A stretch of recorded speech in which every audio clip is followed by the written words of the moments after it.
Hello and welcome back to Eternal Memories Countdowns. Last time I went over the 10 worst games of 2016, and today, a bit into 2017, I'm gonna go over the best games I played in 2016 for review on my Seafoam Gaming website. So let's get into it right away. Justice Chronicles was a 3DS eShop game from Kemco as one of the many RPG ports they released over the past few months. Having reviewed several of them for the site and finding a majority of them to be just average RPG experiences with nothing new to the table, I was quite surprised to learn how great this one is. Ditching the choppy movement and generic look of the EXE Create series on the 3DS, Justice Chronicles has a lot more work put into the visuals, allowing the game to be an enjoyable RPG adventure with a great difficulty balance and containing some nice music. For $10, I truly believe this is a big steal, being a hidden gem that you should consider purchasing when possible. Ladies and gentlemen, the Pinball K4 for Wii U takes the number 9 spot, thanks to the huge library of tables and great control. Having played a lot of this and Zen Pinball 2 on my Wii U, I can safely say that this is the better package quality-wise due to the authenticity of the tables and the overall stability of the game. Unlike Zen Pinball 2, which still suffers from leaderboard glitches and crashes nearly 4 years after launching. If you own any other systems that the game is out for, however, I recommend you choose those systems to play this Pinball Arcade on over the Wii U, as well they all play wonderfully. The other consoles have more tables available to purchase because, sadly, they are supported more than the Wii U.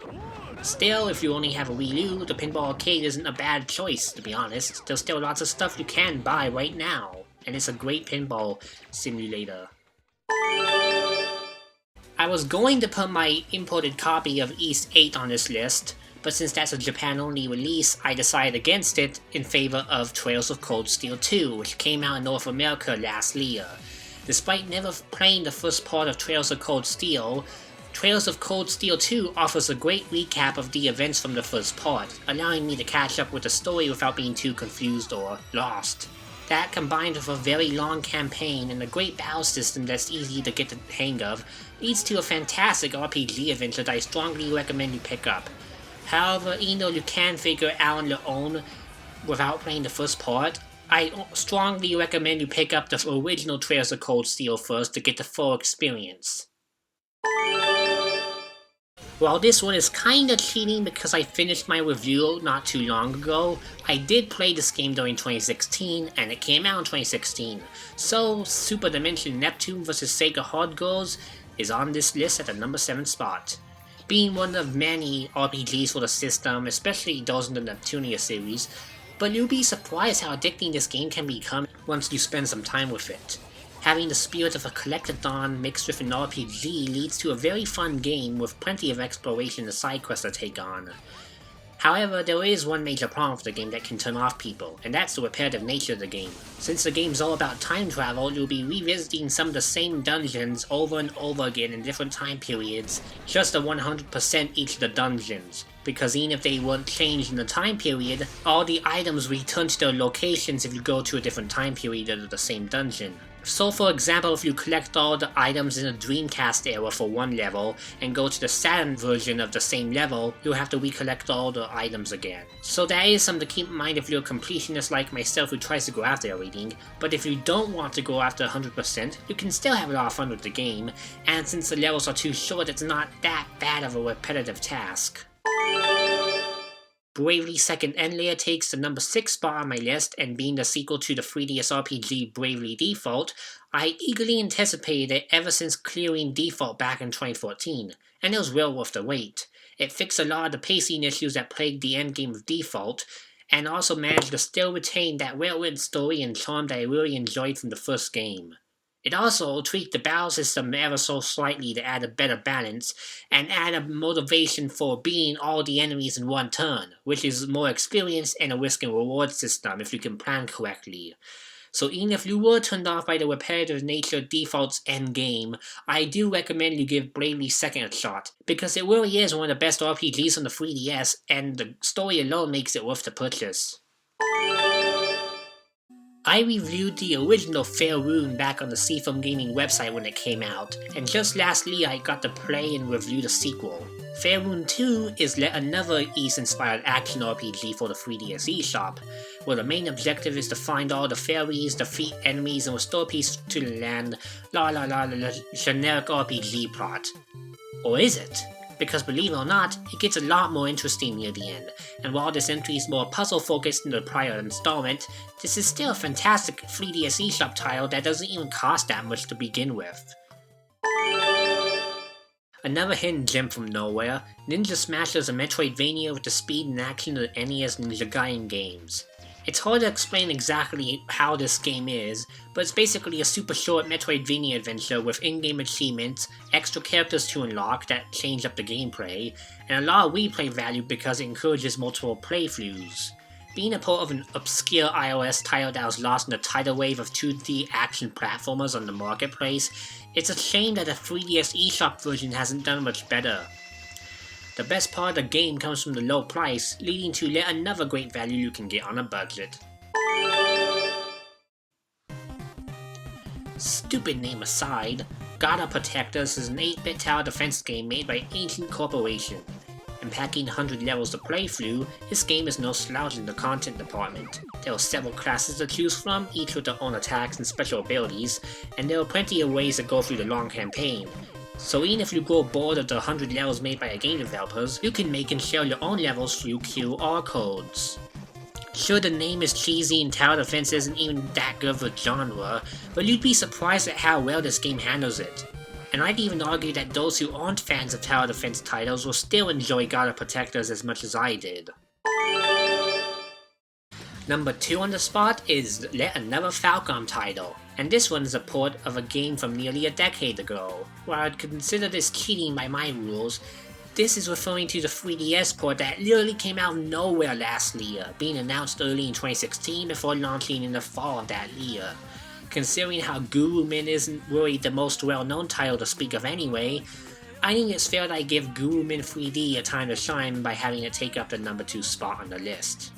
Being the port of the PSP version of the game, Gurumin 3D holds up remarkably well, transitioning to the 3DS's control scheme with little problems to speak of, especially if you're playing on the new 3DS model where the extra buttons allow you to use some special maneuvers without having to use the face buttons.